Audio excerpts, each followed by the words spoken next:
C'est l'heure du journal. Heureuse de vous retrouver pour cette nouvelle édition sur le plateau de Koumé News. En Tanzanie comme au Rwanda, le pasteur Jean de Dieu Wachiyi, dirigeant national de l'œuvre au Cameroun, a rendu ministère aux saints depuis le mois de juillet dernier. Sa tournée achevée, il a été chaleureusement accueilli à son retour samedi dernier par les saints à qui il a fait un bref rapport de son voyage. Vous le verrez dans ce journal.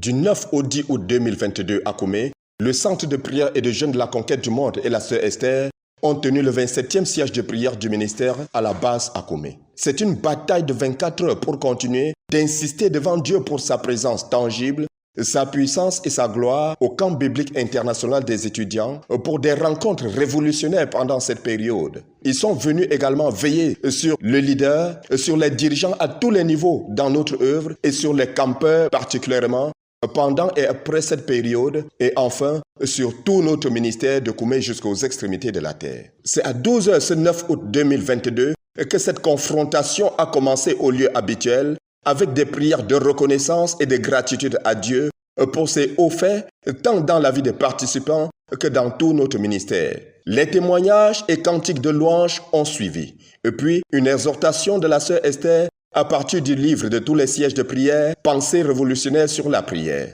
Ce qu'on peut retenir des pensées lues pendant cette période, c'est que le frère dit que la prière n'est juste pas des mots qu'on prononce, mais c'est la richesse spirituelle de la personne qui prie qui est déterminante. La prière coule et découle de l'histoire d'une personne avec Dieu. La personne que le Tout-Puissant a blessée, sous-pressée et troublée. La prière est le débordement d'une vie vécue, les débordements des transactions avec Dieu.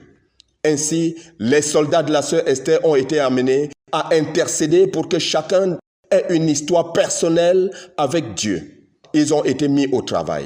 Ils ont débuté cette partie en criant à l'Éternel pour le frère Théodore. En fait, ils l'ont supplié pour l'onction divine, la présence de Dieu, la puissance de Dieu sur lui pour tout le ministère attendu de lui pendant cette période. Ils ont également crié à Dieu pour son ministère au camp biblique, à l'Université mondiale de prière et de jeûne des enfants profil en cours à Mdoumbi. Son interaction avec chaque membre de son auditoire pendant cette période. L'armée de la sœur Esther s'est penchée ensuite sur la protection divine des saints pendant ces différentes rencontres. Elle a poursuivi avec la retraite des relecteurs de nos livres en anglais, celle des interprètes. Ils ont insisté sur la protection physique et spirituelle des dirigeants du ministère, des participants à ces différents programmes pendant leur voyage retour dans leurs localités et nations respectives. Nos bien-aimés se sont tenus devant Dieu également pour veiller sur notre ministère, sur notre vision et sur chaque saint en particulier. Vers 12 h 50, la sœur Esther et ses soldats ont élevé leur voix vers Dieu pour dire « Nous sommes des serviteurs inutiles. Nous avons fait ce qui nous a été ordonné de faire et nous voici prêts, Seigneur, pour la prochaine bataille. À celui qui est assis sur le trône et à l'agneau, la gloire et la révérence pour ce siège de prière et son impact. »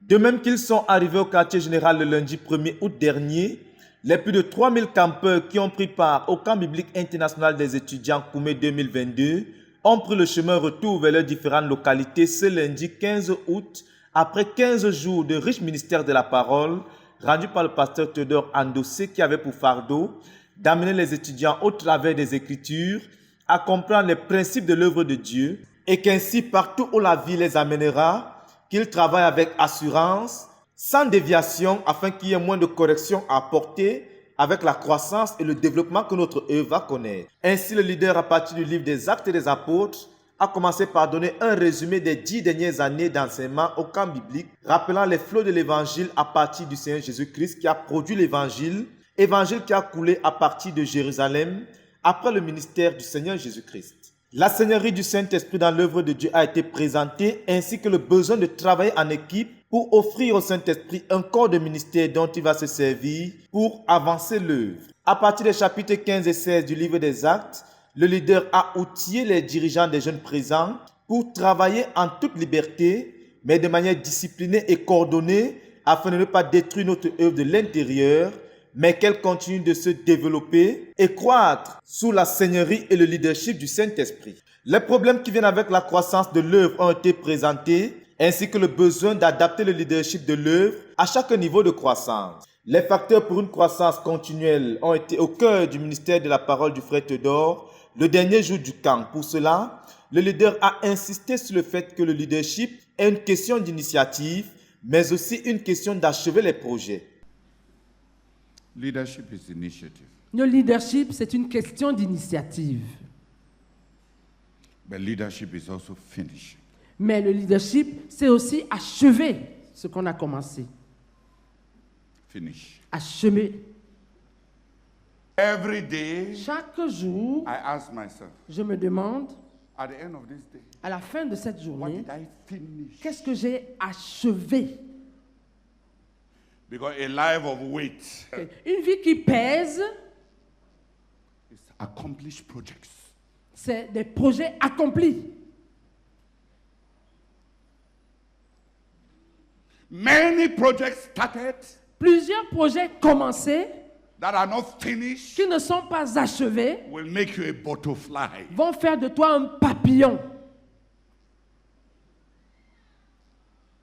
Il nous faut donc développer une mentalité de consolidation dans l'œuvre de Dieu, a-t-il poursuivi, afin d'éviter de gaspiller nos vies et de gaspiller notre travail.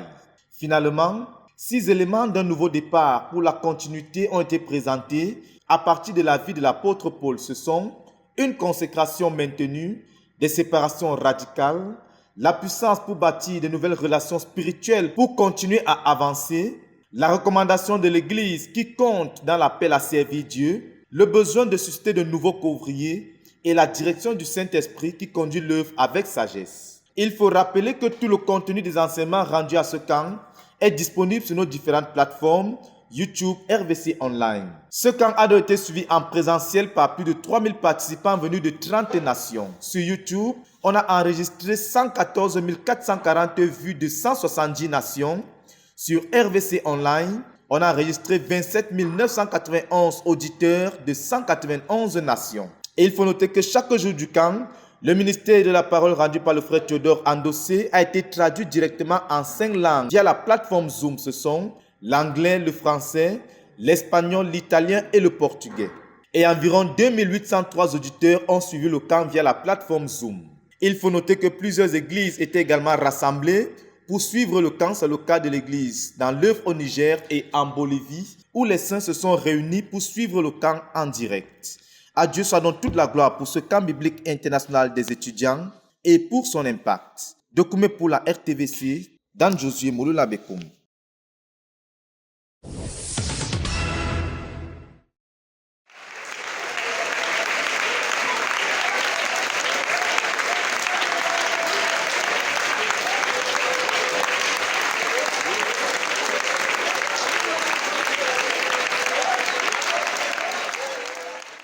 La sœur Esther et environ 200 soldats avec elle ont lancé ce mercredi 17 août 2022 à Koumé le deuxième siège de prière de 168 heures de la phase 3. Il est aussi le 28e combat du ministère à la base de l'année 2022 pour l'accomplissement de notre but. Ces hommes et femmes de la prière, déterminés à invoquer l'Éternel, à répandre ou élever leur âme devant Dieu pour notre but, à crier au Seigneur de toute la terre, lui faire toutes sortes de prières mêlées d'actions de grâce, sont venus de la France, de la République centrafricaine, du Sénégal, du Ghana, du Bénin, du Nigeria, de la Guinée-Conakry, de la Suisse, du Togo et de l'Angola.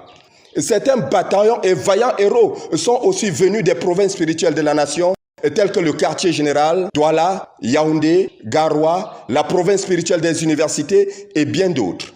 La revue des troupes de la sœur Esther a révélé que plus de 25 combattants sont au siège de prière à Koumé pour leur première fois. Et 30 hommes frères sont gaillamment venus à cette bataille dès les premières heures. Le lieu du combat a donc été assiégé avant 8 heures du matin. C'est avec environ 15 minutes d'acclamation non-stop que cette bataille a été engagée. L'adoration, la louange et les témoignages ont successivement pris la relève. La dirigeante du Centre de prière et de jeûne de la conquête du monde, avec beaucoup d'amour et de zèle, a rappelé aux uns et aux autres le but de notre ministère. À partir des Écritures, des livres tels que Pensées révolutionnaires sur la prière, Le chemin de la prière victorieuse, elle a commencé à gaver son élite des ressources spirituelles nécessaires et adéquates pour une intercession fervente, pour la persévérance, l'endurance dans la prière, pour assurer la victoire sur tous les fronts de bataille à aborder dans les 7 prochains jours. Les premières confrontations ont donc déjà été gérées. La bataille se poursuit. Dieu est présent. Les soldats se bousculent pour insister chacun à son tour afin que chaque fardeau soit totalement déchargé du cœur de la sœur Esther avant qu'on avance. Le Saint-Esprit est à l'œuvre. Plus de 70 enfants sont venus à l'école de prière de la sœur Esther. Ils vont apprendre à prier, intercéder, crier à Dieu et maîtriser l'art de la prière tel que Dieu nous a confié. Une autre pierre est donc en train d'être posée. Un autre pas dans l'accomplissement de notre but est en train d'être posé dans la prière. Ces soldats seront au front de la bataille, nuit et jour, jusqu'au 24 août 2022. Viens, joins-toi à la bataille pour écrire l'histoire de notre ministère. À celui qui est assis sur le trône et à l'agneau, la gloire et la révérence pour ce siège de prière et son impact.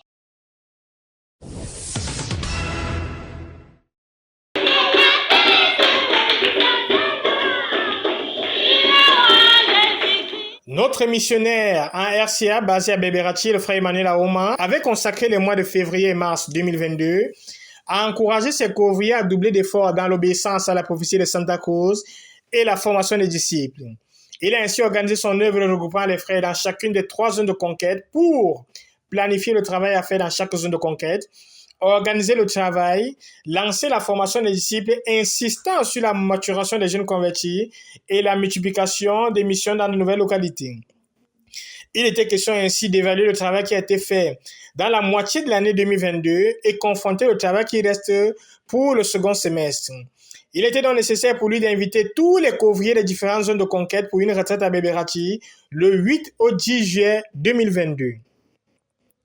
La retraite proprement dit a commencé le 8 juillet 2022 sous la direction du frère Patrick Demowansé qui a conduit les 15 personnes présentes à rendre grâce au Seigneur pour ce qu'il est en train de faire dans chaque localité, prier pour le frère Théodore et les programmes en cours au quartier général, prier pour tous les missionnaires en RCA, ceux notamment basés à Bangui, prier pour les saints élèves dans chaque localité, rendre compte du travail qui a été effectué dans chaque zone de conquête, planifier le travail restant, donner les directives et les orientations et surtout la communion fraternelle. La nuit de vendredi à samedi, de samedi à dimanche a été consacrée à la prière, tandis que dans la journée, l'accent a été mis sur les comptes rendus et les sujets de prière personnels. Que retenir de cette retraite? Le Seigneur a été à l'œuvre. Ainsi, pendant la période de janvier à juin 2022, 10 000 traités évangéliques ont été distribués, 27 nouvelles localités ont été pénétrées avec l'évangile, 5 nouvelles églises ont été implantées. L'extension de l'œuvre vers le Cameroun, à Niamti vers Yokadouma et à Gribi vers Garigombo, 1000 personnes ont été atteintes avec l'évangile et 150 personnes ont été sauvées et ajoutées dans les églises. La chose la plus encourageante est que ce travail a été effectué en grande partie par les couvriers du frère Emmanuel qui n'a pas pu se déplacer depuis la fin du mois de mars 2022. Dieu a été à l'œuvre. Davantage de couvriers sont en train de comprendre l'affaire du corps et ils sont en train de travailler. Le frère Emmanuel interviendra pour diriger la planification pour les 5 derniers mois afin que chacun rentre et soit conscient du travail restant. Il a exhorté les saints à construire des maisons durables car pendant cette période, plusieurs frères de Soson à Combo ont vu leurs maisons emportées par des violents vents. Il est donc nécessaire de noter que le sol de ce côté du pays qui regorge d'innombrables richesses minières est instable et sablonneux. Prenant son exemple et celui de sa maison qui, après 10 ans, s'est effondré, a encouragé les saints à bâtir des maisons à partir des matériaux durables. So akemu kamene wala kesala tikene zabolo a tigina tout. Amen. Donc tu dati valeur quoi. Au lieu de dati abdani abuba, dani akina gamini daso akina valeur ba tene to tu sais n'a pas ça là ici. Daso a été kumilani. Ensuite, une bonne partie du temps a été consacrée à prier pour la protection et la stabilité des frères dans chaque localité. Il est important de noter que le gozo a été au menu pendant les 3 jours de cette retraite. Que toute la gloire revienne au Seigneur. Célébrez l'Éternel car il est bon, car sa miséricorde durera toujours. Yassine Bekalo, RTVC.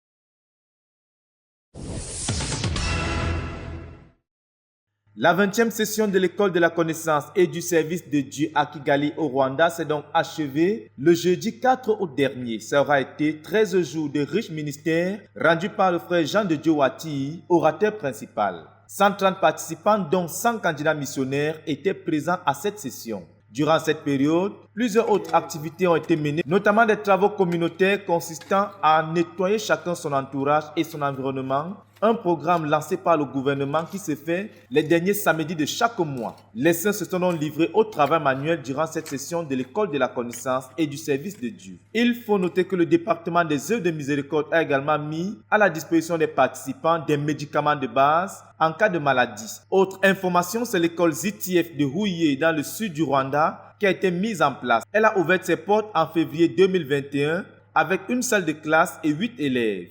À ce jour, l'école compte 27 élèves et 2 salles de classe. Le frère Eric Ndaïsenga, dirigeant de l'œuvre dans la province du sud du Rwanda, et la sœur Christine, responsable de l'école, envisagent la construction d'une 3e salle de classe d'ici septembre 2022, date de la rentrée.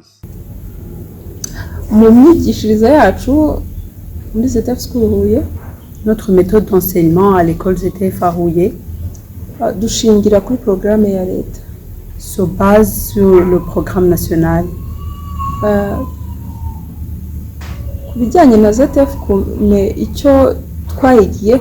Ce qu'on a appris de ZTF à Koumé,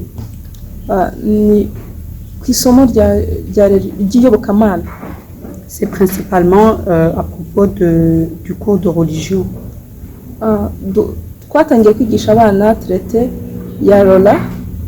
On a commencé à apprendre aux enfants sur le traité de Lola.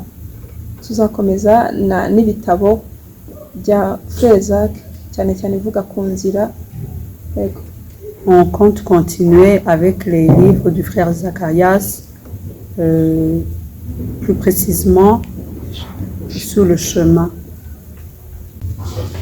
ZTF School turifuza ko iba ishuri ryubaha Imana, ishuri rikomeye riteye imbere. On souhaite que l'école ZTF soit une école qui honore le Seigneur et qui est vraiment développée. Nkuko twabivugaga ubu twatangiriye muri maternelle.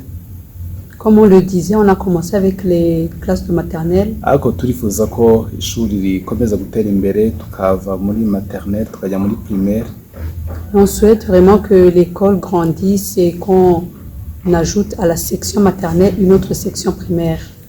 Turimo turareba ibintu byose byadufasha, turimo turateganya kugura ibibanza biri hafi y'inyubako z'ishuri.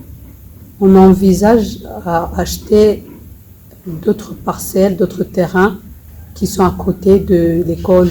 À Dieu soit toute la gloire pour les projets et le développement de notre œuvre au Rwanda. Document pour la RTVC, Dan Josué Molola Bekoum.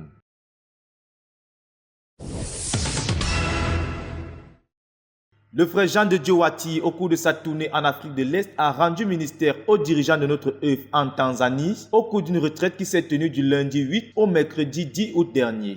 Environ 50 dirigeants étaient présents à cette retraite et ils sont venus de 7 des 8 régions dans lesquelles notre œuvre est représentée dans la nation. Au cours du ministère, le besoin de pénétrer de nouvelles localités a été présenté et des stratégies ont été mises sur pied en vue de la pénétration de 10 nouvelles localités avant la fin de cette année. Pour garantir l'accomplissement de cet objectif, et le but de l'œuvre en Tanzanie, le frère Jean de Dieu Wati a exhorté les dirigeants à se consacrer au Seigneur, à vivre dans la sainteté et dans la pureté, afin qu'ils soient utiles au Seigneur pour accomplir le but. Cette rencontre aura été également un grand moment de communion entre le frère Jean de Dieu Wati et les dirigeants présents. Le frère Jean de Dieu a atterri à l'aéroport international de Douala le samedi 13 août dernier. Il a été accueilli par une délégation de frères, heureux de le revoir et qui l'ont accueilli avec beaucoup de louanges et d'actions de grâce. À cette occasion, un bref compte rendu de la tournée a été rendu aux frères. À Dieu soit toute la gloire pour cette retraite et pour cette tournée en Afrique de l'Est et son impact. Document pour la RTVC, Dan Josué Mouloula Bekoum.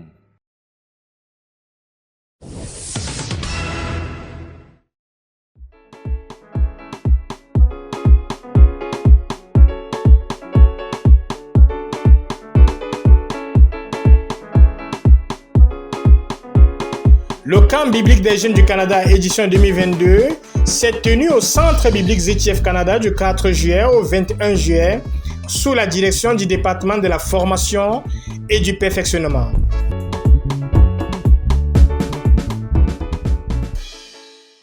L'édition de cette année avait pour thème « Découvrir et réussir dans son appel ». Une cinquantaine de bénévoles au total se sont déployés pour occuper des positions de moniteurs, encadreurs, cuisiniers et aides générales dans le but de s'assurer du bon fonctionnement des camps. Une dizaine d'intervenants et orateurs avaient un fardeau à décharger et un message à communiquer à notre jeunesse. Ainsi, des dirigeants et pasteurs sont venus de Toronto, Ottawa, Gatineau, des Trois-Rivières et de Montréal pour entretenir les jeunes. Le pasteur d'Ottawa, Alexandre Sosso, était l'orateur principal du camp des adolescents et le pasteur Calvin Vuncha, l'orateur principal du camp des jeunes adultes. Les camps sont principalement un lieu de formation et agissent comme tels. Le contenu des camps était relativement similaire pour le camp des adolescents et pour les camps des adultes. Comme contenu, il y a eu des périodes d'enseignement, des cultes matinaux systématiques avec exhortation à des rencontres dynamiques quotidiennes avec Dieu, des périodes de louange et d'adoration, des périodes d'exhortation suivies des périodes de repentance, des premières rencontres avec le Seigneur Jésus-Christ, des retours, des regards, d'engagement du discipulat. Il y a eu des activités, des détentes, de sport, des ateliers, des retours sur les messages et enseignements reçus pour approfondir les enseignements, traiter des questions et des problèmes qui ont émergé. Il y a eu des périodes de table ronde, des discussions autour d'un sujet lié à la thématique principale. Ces périodes contenaient des exposés et quelques intervenants sur leur appel et sur leur relation avec Dieu, suivis des discussions et périodes de questions-réponses. Il y a eu des périodes de présentation des talents, des accomplissements pour le Seigneur depuis le camp précédent. Un temps spécial a été pris pour présenter les buts et les objectifs du ministère au travers de la projection d'un documentaire de l'histoire du dit ministère. Sa genèse, ses défis, ses victoires, ses accomplissements, les sacrifices de plusieurs acteurs majeurs. Les camps ont été marqués par quelques temps forts. Une dizaine de jeunes ont donné leur vie au Seigneur. Il y a eu 5 baptêmes dans l'eau et la présence de Dieu s'est manifestée pendant tout le camp. Une vague de rhume et de toux a frappé une grande partie du corps organisationnel, mais le Seigneur a toutefois permis que le camp se déroule bien et ainsi obtenu une victoire éclatante. Les références majeures utilisées pendant ce camp étaient la vie d'Esther, la vie de Daniel et la vie de Paul. Il a apparu clairement que l'appel de Dieu est d'abord général avant d'être distinct. L'objectif premier de Dieu est le salut, la consécration, enfin le renoncement avant de rentrer dans une mission spécifique. Le discipulat est un requis obligatoire pour entrer dans un ministère distinct. L'Église locale est apparue comme l'entité, l'organe, le corps par excellence pour la préparation, la formation à entrer dans un appel distinct. L'ambition spirituelle est la clé pour devenir grand avec Dieu, dans la proximité avec lui et être propulsé dans les desseins spécifiques. Le camp s'est conclu par la prise d'engagement devant Dieu pour plus d'intimité avec lui, plus d'action concernant le gaiement des âmes et le besoin de prêcher l'évangile, sans oublier l'implication dans l'église locale. Ces actions ambitieuses conduisent à entrer plus aisément dans un appel distinct. Comme bilan de ce camp, 29 enfants ont participé au camp de 5 à 6 ans durant une journée. 41 enfants ont participé au camp de 7 à 10 ans qui a duré 3 jours. 85 adolescents ont participé au camp de 11 à 15 ans qui a duré 6 jours. 53 adultes ont participé au camp de 16 ans et plus qui a duré 7 jours. Au total, 208 enfants, jeunes et adultes, se sont inscrits et ont participé au camp biblique des jeunes au Canada. Célébrez l'Éternel car il est bon, car sa miséricorde durera toujours. Pour la RTVC, Yassine Bokalo. Chers téléspectateurs, c'est la fin de ce journal. Merci de nous avoir suivis jusqu'au bout. Surtout, restez connectés à la Radio Television Voice of the Cross. C'est la chaîne de la Bible. Que Dieu vous bénisse.